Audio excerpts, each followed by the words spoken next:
All right. Once again, thank you everyone for joining us. We have a very exciting session today, and this is about an important aspect of research and publications.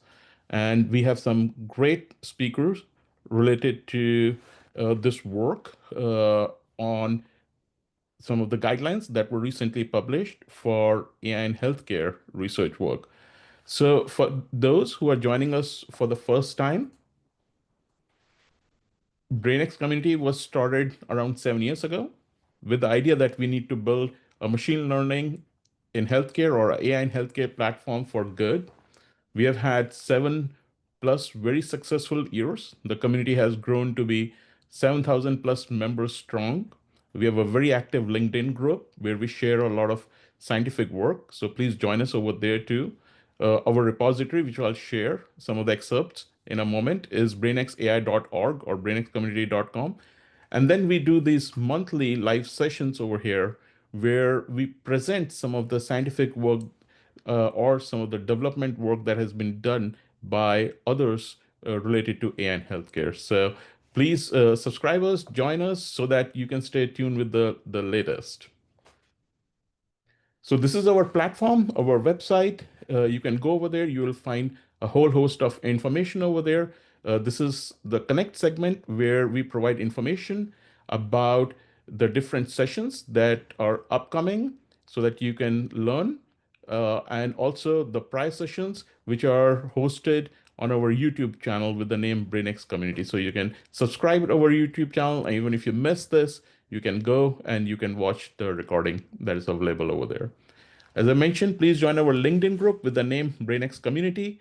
It is a very active group. We share a lot of scientific information like the publication we're going to talk about today. We also share opportunities to collaborate and meet so that we can work with each other. We have our Learn section where we provide a list of curated publications, including chart, which is available there, and many other guidelines related to AI and healthcare that you might be interested in. Those are curated especially for you. It also helps filter out the noise because there is just so many publications related to AI and healthcare these days that it's hard to know, which ones you need to focus on. We provide the links to these publications. You can filter them by using these specialty filters so that you can get what you want to in a quick way. Also, our very popular data section. So everybody is looking for open source data sets for AI and healthcare. We provide the links to those. This is one of the largest repository of links to open source data sets. We can't provide you the data directly, but we'll provide you the links to them. Again, this can be filtered by the specialty that you're looking for. We provide brief information so that you can quickly get to the data set that you want. We have our podcast series where we have interviews with some of the eminent people working in AI and healthcare. It could be data scientists, could be AI researchers, could be clinicians, and we talk to them about their life journey, how they got involved in this, so that we all can learn from them and their vision for the future. Meetings and conferences section where we provide a whole host of information about upcoming conferences so that you can get your research work submitted, published. Hopefully you can connect with us over there at the meeting too, and we can look to collaborate with you. Couple of books that we released recently. Hopefully you can be part of that as the next edition comes along. But the important aspect of what we are talking today or focused on today is the AI research work and the publications related to AI and healthcare. Especially since generative AI has come along, it's exploded and it just is too hard to catch up. But we provide these curated lists. We do provide year-end reviews, and this particular data is from our year-end review showing that across all different healthcare specialties, the amount of publications are rapidly increasing. But that also is an important aspect that we need to address. That is the quality of those healthcare publications. So now, in this particular year in review data, we show the number of mature publications. The way we select the mature publications is through an algorithm that helps us filter the ones which have the experiments, which have the data, rather than just opinion pieces, which are important too. But people are right now looking at these experiments and these research where they can learn from what works, what doesn't work. So that's what we try to provide through this publication. But even those are exploding a lot, and we see a huge amount of variability.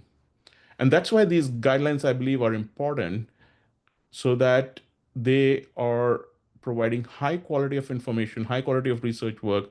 They provide researchers uh, guidance on how to conduct research so that it is standard, it has key elements there, and something that is then subsequently, when the readers look at it, uh, they can compare and they can learn from.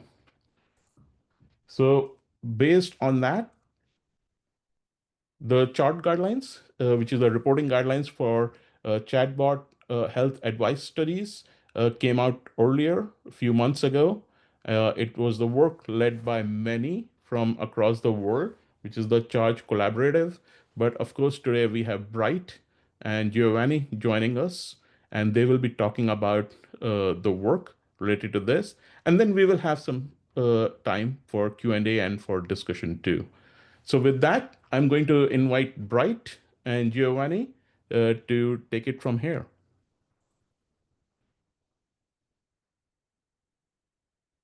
Thanks, Dr. Mather. Can you hear me okay? Yeah, I can hear you okay.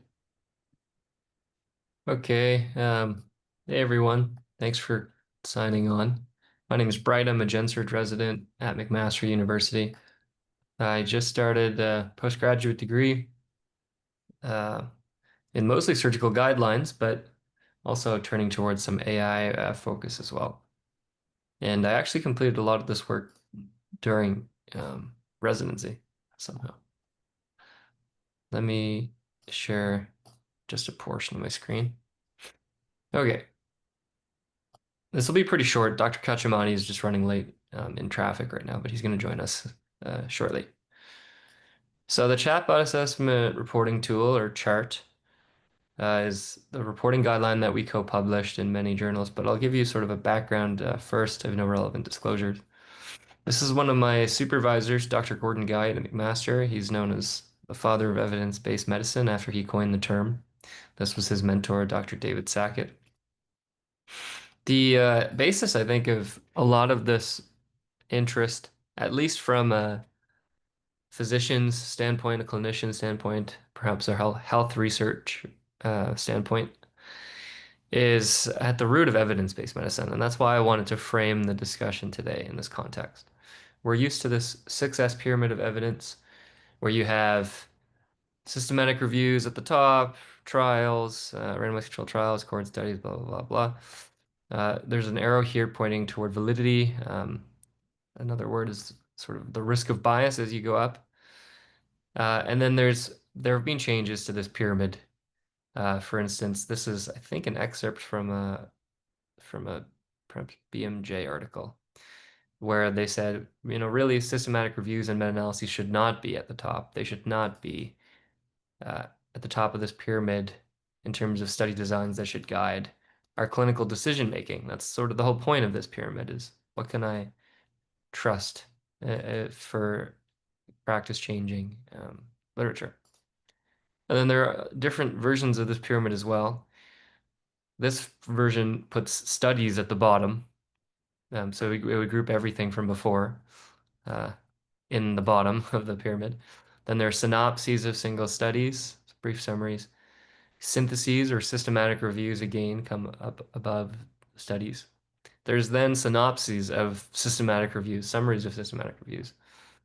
And then summaries, I think these systems or these platforms are like up to date, perhaps a very comprehensive textbook chapter, these sort of summaries. And then systems are at the top, which is sort of a pie in the sky, sort of electronic medical record that might see link to patient records and prompt clinicians about guidelines for care. Some of this is going on right now internally in companies like Epic, for instance. They're trying to look at ways that AI can influence this. But it's all very complicated. What if you could do away with all of this and essentially have this black box do it for you, where you put in a text, you put in a prompt, you're asking for health advice. I have this patient in front of me.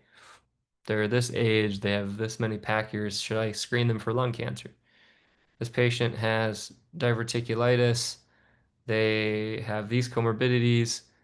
I want to take them to the operating room. This is what their CT scan looks like. What's their chance of morbidity? Um, I think that's what people are trying to do with that systems approach. Uh, we're way far from that right now. But what if you could simplify everything and just have a little black box to do it all for you? The problem with this system is that you have to be able to appraise literature.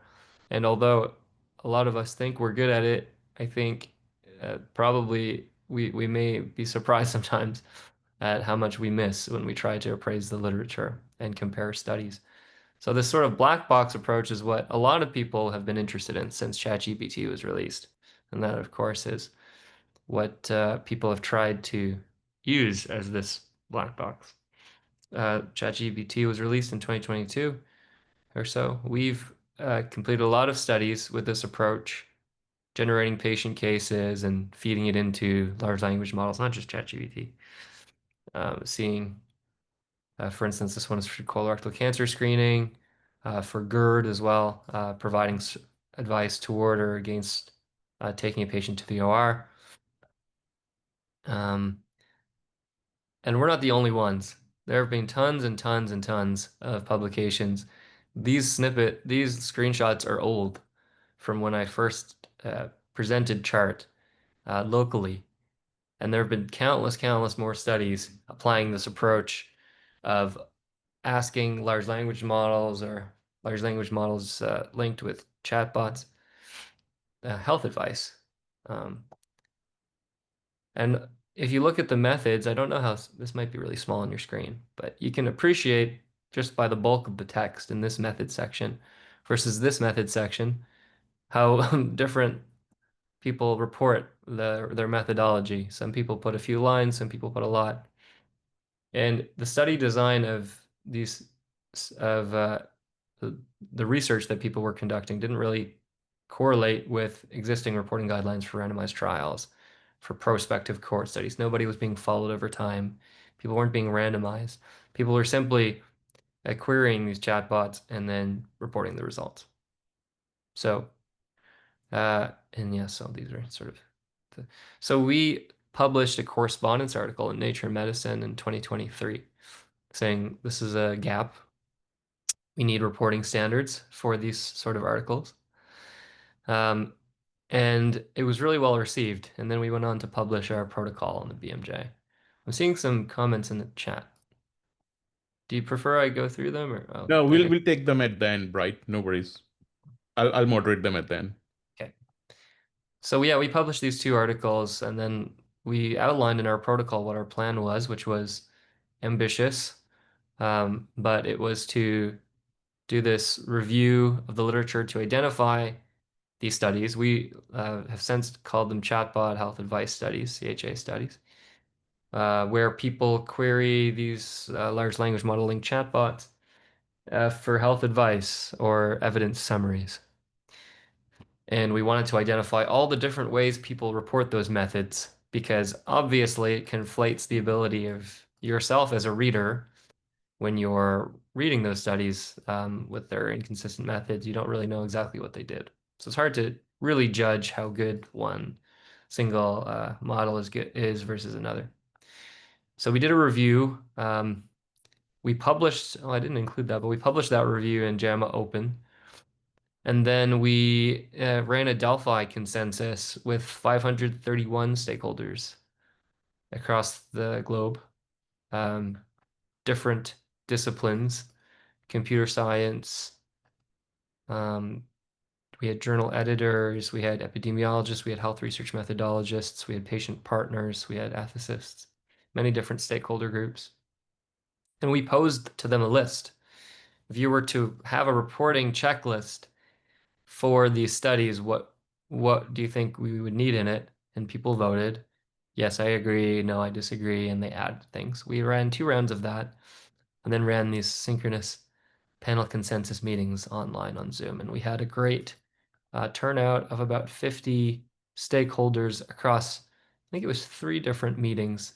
I sort of lose track now, but we also had working group shoot off meetings of smaller groups of people for that had specific expertise in AI or journal editors, for instance. And this was countless hours of meeting.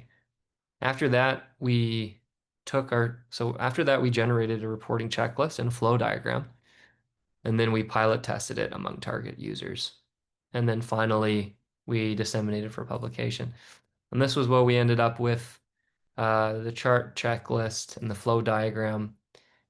If you just Google chart reporting guideline, you'll find 2 articles. One is the explanation and elaboration article, where we describe in depth the rationale for each item. And then there's also the statement article. That statement article was co-published across 6 journals.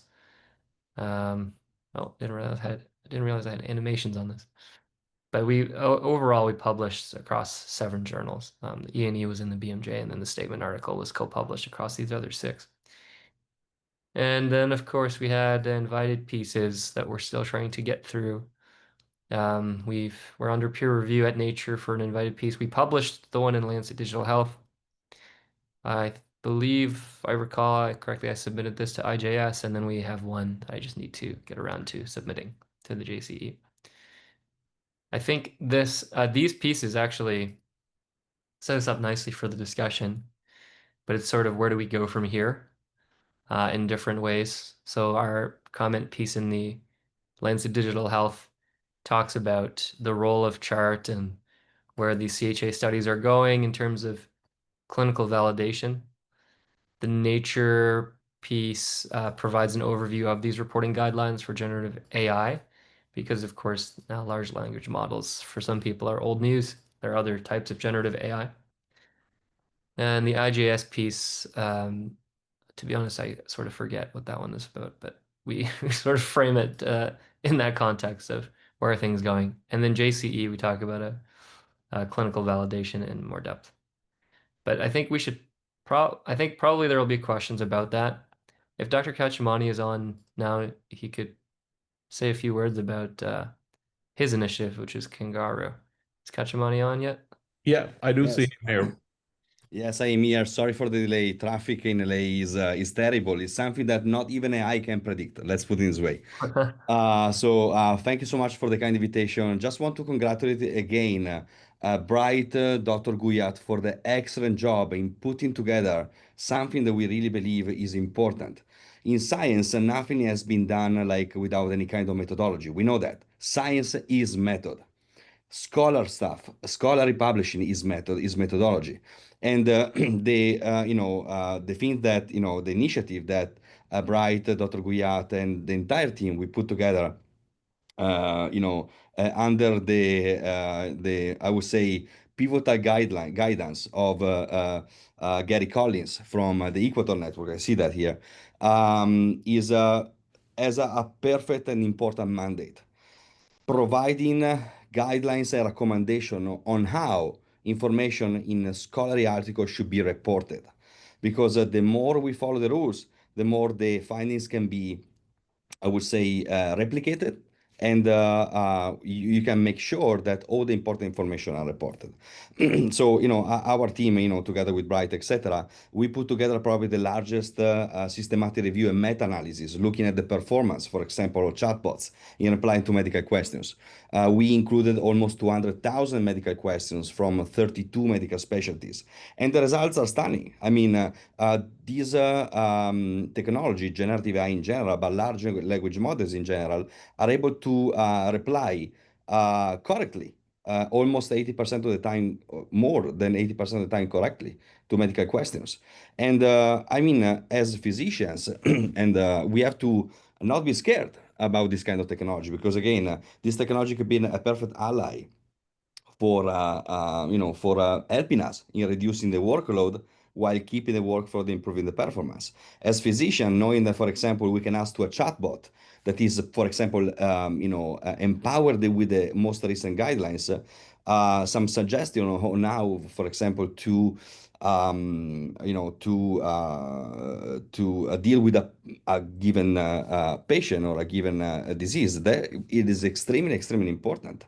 And again, this kind of technology can increase the accessibility to patient care. If all the physicians, for example, can have access to those tools, and those tools are helping the physicians in providing a better diagnosis and also providing better patient information, that is key.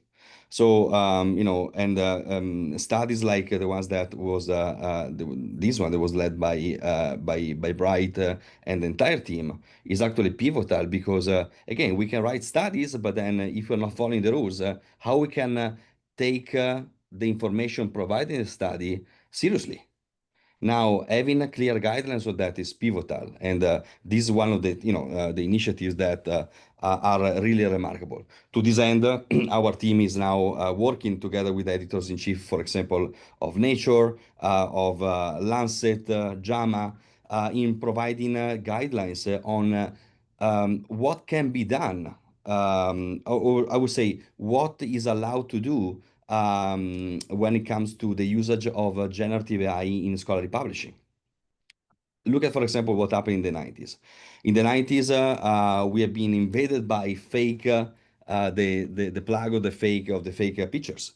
I remember a paper that was published in Science in the 90s that was showing like the chromosome of the clonation. There was also a TV show on Netflix a few months ago that was talking about that. And at that time, there was not clear, documentation or clear guidelines on how pictures, for example, should be edited, or if edited, what has to be reported for making sure that the reader or the reviewer or editor can be taken seriously the pictures that are reported in a paper.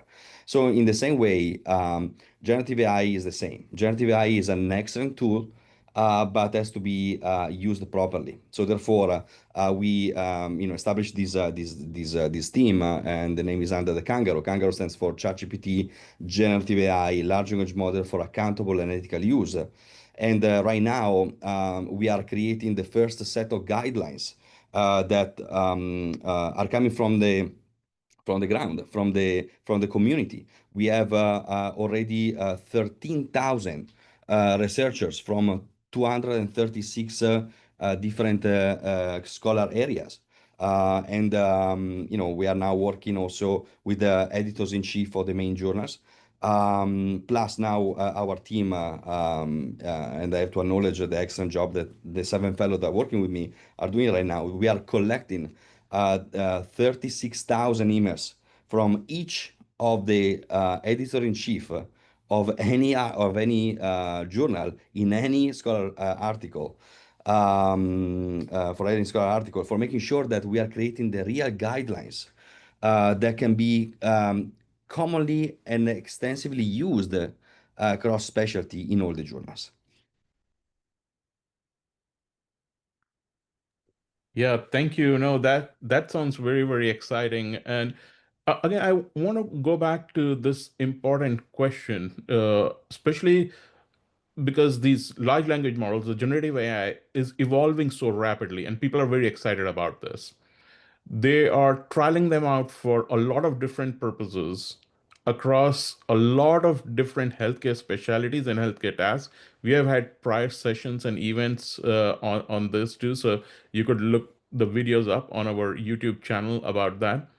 But guidelines are not new to healthcare, and that's why I put the Equator Network over here. So if you look on the right side, the reporting guidelines to provide standardization in research and reporting have existed for a very, very long time, and they have gone through updates too over time period, so that there is standardized format and there is standardization in the reporting of the research work that has been done. So one of the things that struck me when I was looking at some of the publications that were coming out, I would say earlier, it still is a gap now. People would not even report necessarily which version of GPT they were working on. And it would just say like we tried ChatGPT. That was early on. I think now it has become a little bit more mature, and I think the journals have become a little bit more mature in handling this too. But we know and we learned that every different version of this large language model behaves differently. So their performance varies too. So Bright and Giovanni, any thoughts on when we were creating these guidelines? Like, what were some of the key things that you found that were very important to address? I mean, there are some general aspects to these guidelines. You should have an abstract. You should have the methodology and other thing. What struck you that was important that everybody said should be reported and should be consistent? So I can talk about from the kangaroo standpoint, and then I will have Bright talking about the chart. From the kangaroo standpoint, one of the point that is clearly reported is report properly the version of the type of large language model and the version used, and when the time period when you actually did the test. That's the very first thing. The second thing is this one. We know, and this is reported broadly, that generative AI is stochastic by nature. Therefore, stochasticity require some tests to evaluate the heterogeneity of the output. So in other words, if for you giving the same input, the output can be totally different. Now, we need some tests to evaluate how consistent is the output and how many times we have basically to test the output, making sure that the performance is consistent over time. That's the second thing. The second part is disclosure, which is extremely important.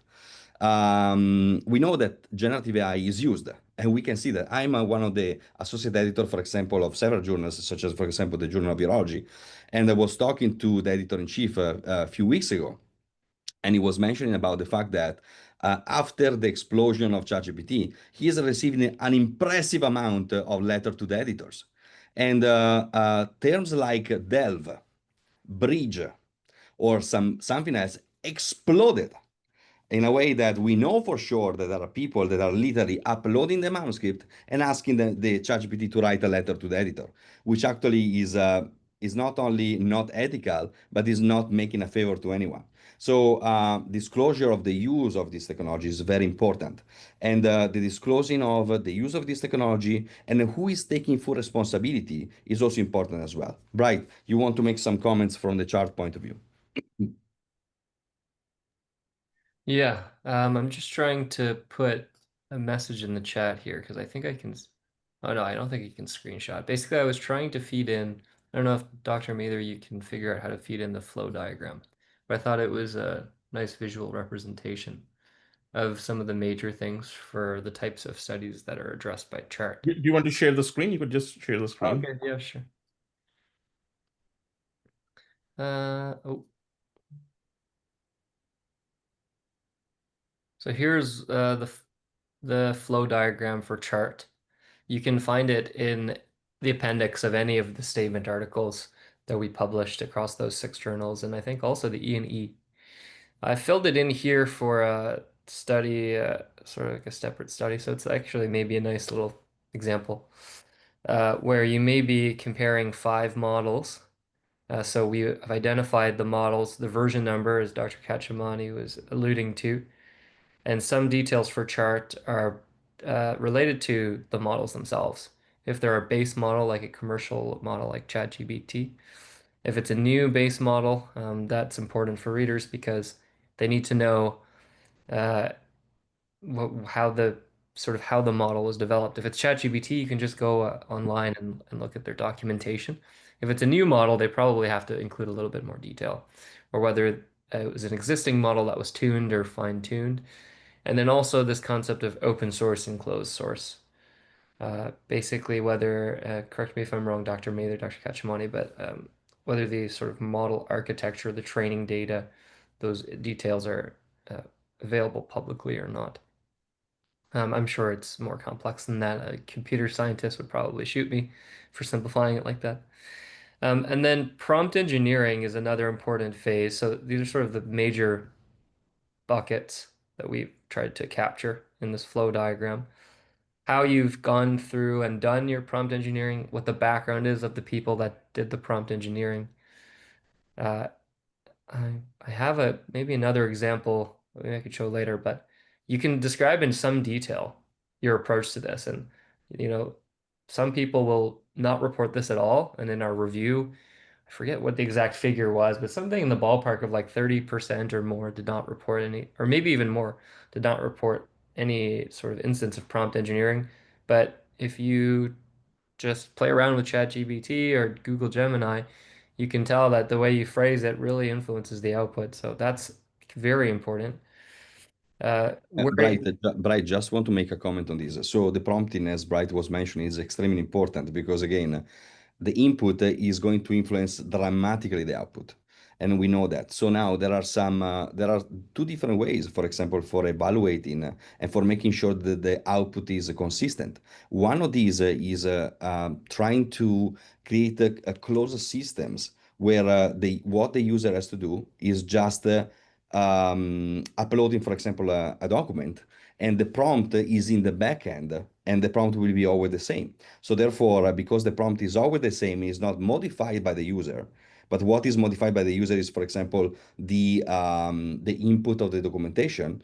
Then the output will be more consistent than having the a user providing also a prompting for the input as well. So in other words, for example, our disclosure, I'm a part of the Editor AI Pro a company. As part of that, we created Pub to Post, which is a system that automatically creates, for example, layperson abstract press releases, blogs, social media posting based on the publication, and this is free of use. Now, for reducing the heterogeneity of the output, what we have done is that in our backend, of course, we are using generative AI systems, but in the backend, the prompt is fixed.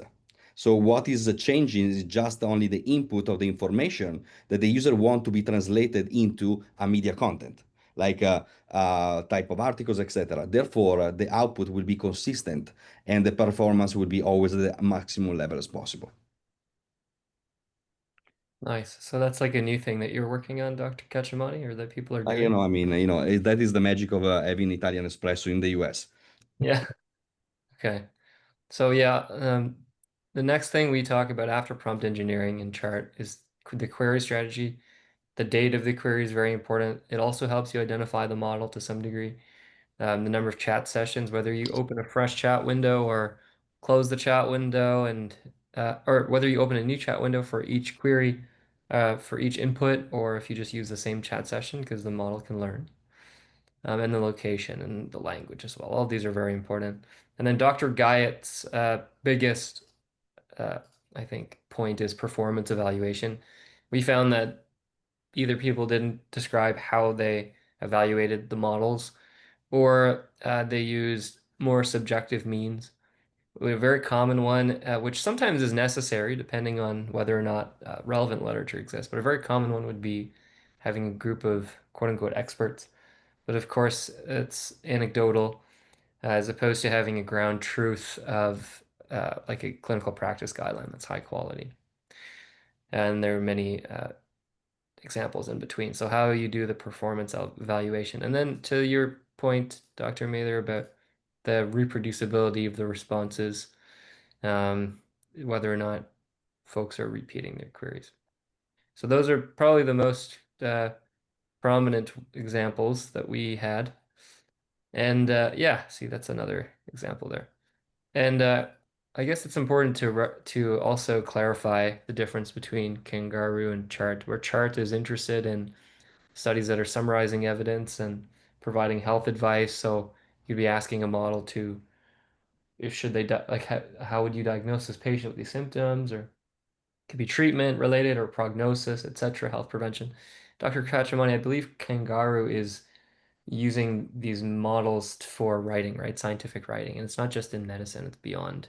You were Yeah, so talking about the others. kangaroo is across a specialty. We are considering the 27 scholar areas and all the 246 subcategories. So technically is across specialties, not only medicine, Kangaroo is, I would say, imagine Kangaroo as like an umbrella for making sure that the scholarly publishing is protected. And the use of generative AI in general, whatever it's going to be, is also properly assessed and also ethically used. That's great. No, I think it's important because as we delve through some of these studies, there's so much nuances, and that's where it becomes hard to compare if they are not explicitly stated how they have been done. Sometimes people will try the prompts 3 or 4 different times, and then optimize them and just report the one that they felt was optimal. Sometimes they report all of them.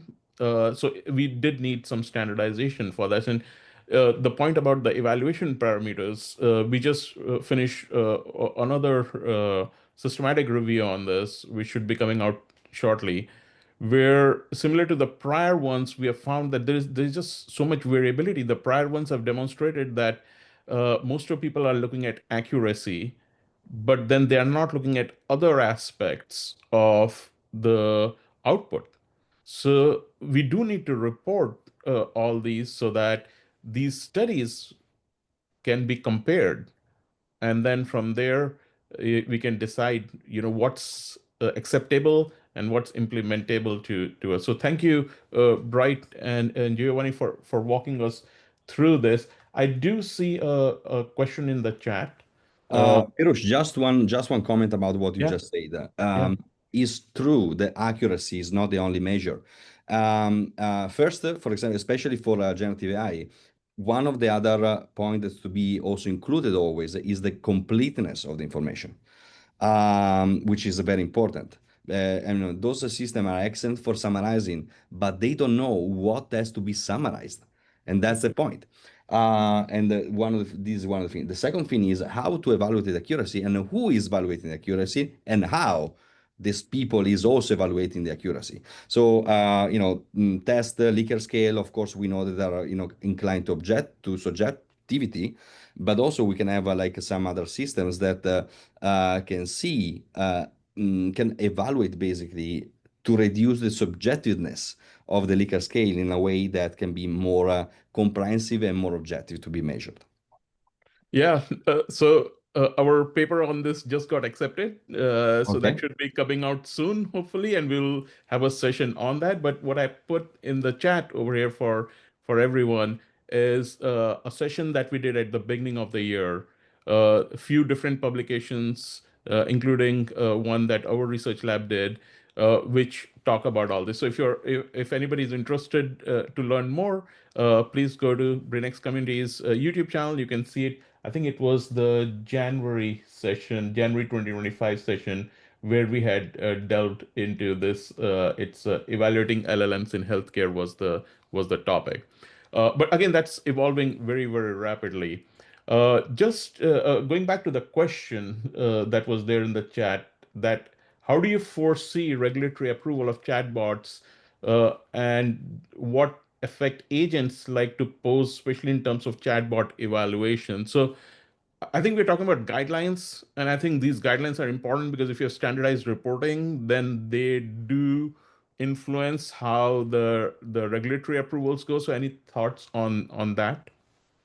Yeah, so I feel that initiatives like Chart the Kangaroo are the first step. So you need to make sure that once the technology is developed, then this technology is assessed properly, and after being assessed properly, is reported properly. Now, when everything that should be reported is included in the study, then of course regulatory bodies can look at those publications for making those recommendations. Right? Any thought? Yeah, this is something that we've started to think about within our research group, and rolls it actually nicely into maybe talking about one of our upcoming projects. We've this is very early. Oh, nice, I'm present. This is very early stages, but in doing some of the work at co-authoring some chatbot health advice studies myself, we've done the reporting guideline. You start to see that I think journals are starting to get uh, more selective in terms of what types of articles they want to start seeing submitted. Not as many of these zero shot, just querying the chatbots and submitting them unless it's sort of novel or unique. And you start to see that the landscape is a bit fragmented in terms of people do these small studies, but the full picture is often missing. And as clinicians, there's been a lot of hype, but I feel like probably if there are any clinicians on the call, they can appreciate that if a company came up to them and said, "Hey, I have this technology, there's this large language model, and maybe for instance, I can help you detect lung nodules that are likely to be malignant. Do you want to use it tomorrow when you're working?" You might say, "Well, I don't know. Is it approved or what does it mean to be approved?" So we are interested in addressing this, and some of this came from my work with Dr. Chartash, who's a computer engineer at Yale, and also the BJS, the British Journal of Surgery. They're sort of interested in this sort of initiative too, where we've drafted this protocol and we're in the process of gathering funds to fuel this initiative, where we're calling it the Validation Accords, where we can potentially apply the same methods that we applied in Chart, performing a review, getting a very diverse stakeholder input through Delphi consensus process, and then having consensus meeting. Um, Tentatively, we are hoping that the BJS will sponsor this, and we're just waiting, like I said, in terms of funding and also other local funding sources. The idea would be to create a validation pathway with input from important stakeholders like regulatory authorities, health policy experts, those in government. We have the list of like 30 or 20 different stakeholders, computer scientists, computer engineers, those involved in hardware. Uh, there's like mathematics, human ethicists, humanists, I should say, and then ethicists. Anyway, this is one project that we're starting now. We're just waiting on sort of funding. And the idea would be to create a consensus framework.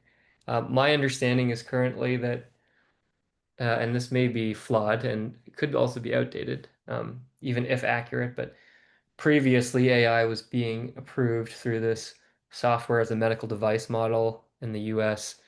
And in Europe, they have they had a similar procedure where it was like AI as a medical device.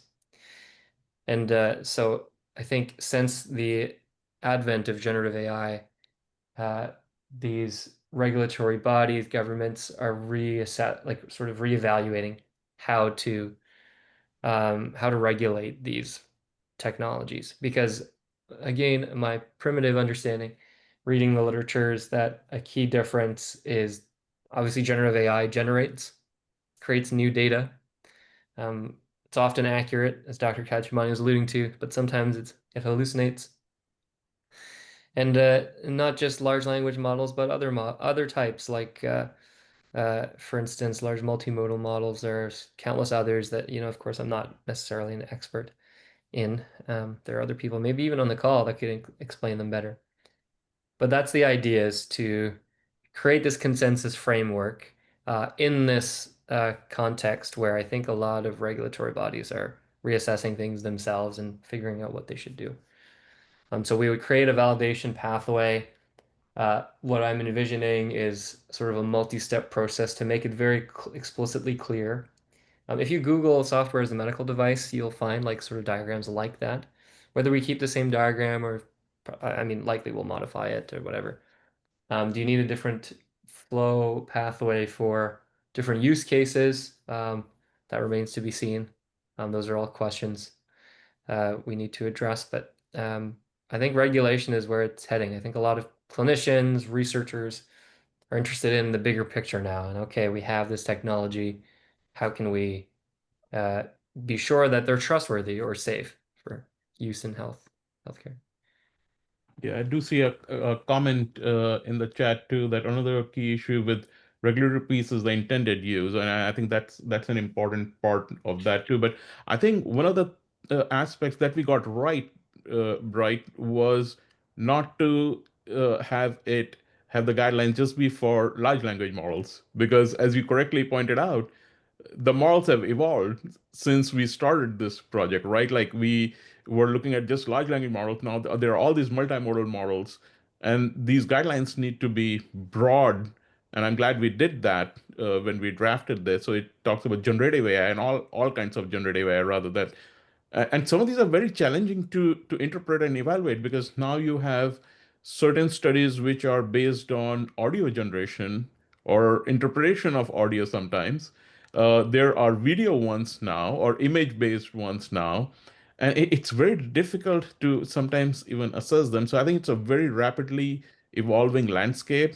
Our research lab, we have been looking at LLMs as a judge to evaluate and assess them too. So maybe some more work needs to be done. We are looking at that aspect too. That can LLMs be a good judge of and evaluate these, because humanly it becomes difficult when you get into more complex outputs. So it's important that these guidelines explicitly guide not just those who are publishing or who are researching, but also the readers, so that they can interpret these studies in a logical and a systematic way, right? So that's why I put this out there, because this chart checklist, many times people think is just for the researchers who are going to do this, but I think it also helps the readers Oh yeah. and be able to assess that yes, this was holistically done, and I can compare this study A with study B, because I have the key information to make that determination. So any thoughts on that, like how should a reader take this checklist, and what should they look for in publications when people state that this checklist was used, I would sorry, say the that guidelines was used? I would say that a really important thing to note is the audience, the intended audience of the reporting guideline, and the difference between a reporting guideline and an appraisal tool. Reporting guidelines are meant for authors, whereas appraisal tools are meant for readers. With that being said, obviously you can use reporting guidelines and they can indirectly inform readers, but that's probably the most important thing. This is not like chart is not intended for readers as the primary audience. It's intended for authors to help guide them in terms of what they should report. One thing that readers can look for, however, still, is whether or not there's a checklist uploaded in the appendix of the study, whether or not they include a flow diagram from chart. And also maybe looking at specific items and just seeing whether or not they actually, report it. Because of course there have been studies with consort and strobe showing that even though people may say they use it, they don't use it properly. So those are some things that you can sort of use. It's important for the checklist and the flow diagram to be included, I think. And journal editors or publishers need to encourage that from others. Dr. Cacciamani, feel free to add to that. I totally agree with you, Bright. And one of the things that, in my opinion, we have to consider is the checklist in general, the checklist in Equator, are important not only for the authors, but also extremely important for the reviewers. Reviewing publication on AI is extremely difficult. It requires skills, it requires being updated on the new AI, it requires to know what to look at for making sure that when you are peer reviewing the publication is actually correctly done. So now I remember that there was this tweet that was released a couple of years ago from Gary Collins. Let me read that, because I have it here on my computer, on my desktop, because that to me is one of the things that I'm always looking at when I'm looking at a publication. Some red flags when reading a prediction model paper in AI. No simple size calculated. No mention of missing data. Dichotomania. Any mention of class imbalance. No assessment or calibration. When area under the curve is more than 0.95, no internal validation, no model or link on code, no guidelines reported. So this actually is telling you how much is important for not only for authors but also for reviewers when it comes to. I mean, one of the initiatives, and it would be very helpful probably to have a conversation after this meeting to discuss one of the things that we are trying to do is creating a course for reviewers on what they should do, they should check when it comes to review a publication on AI, specifically in generative AI. And again, as you were mentioning, um, this technology is evolving so fast that is very difficult to release the guidelines and keeping these guidelines up to speed for more than 6 months. Just to give you an example, one of the things that at the very beginning we say that during the kangaroo is don't rely on large language models in analyzing the data. Is not a statistician. And this was 1 year ago when we started basically the process for putting together the statements. Now there are 4 publications, very high level publications, showing that generative AI is excellent and are providing the evidences when they are compared with the seasoned statisticians. So therefore, again, guidelines, I would say, evolved together with evidence. And evidence and guidelines has to be in a balance, right? So guidelines are the perfect way for providing best evidence. The best evidence that can be used for refining the guidelines itself is a positive cycle that people like Bright, like Dr. Guyat, like Gary Collins, like our team is literally making, I would say, a real mission for that. No, that's great. Thank you for addressing that. I think we've come to a close. So thank you everyone for joining us. Thank you, Bright. Thank you, Giovanni, for this excellent presentation and a very thoughtful discussion. Hopefully, these guidelines will help us improve the research, will help us, many of the researchers get their research published, and then us, the readers, be able to interpret in a meaningful way.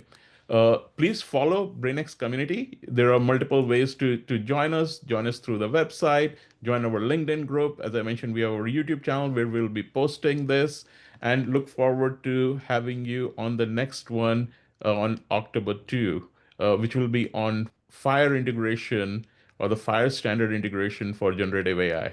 So thank you everyone for joining us. Excellent. Have a good day.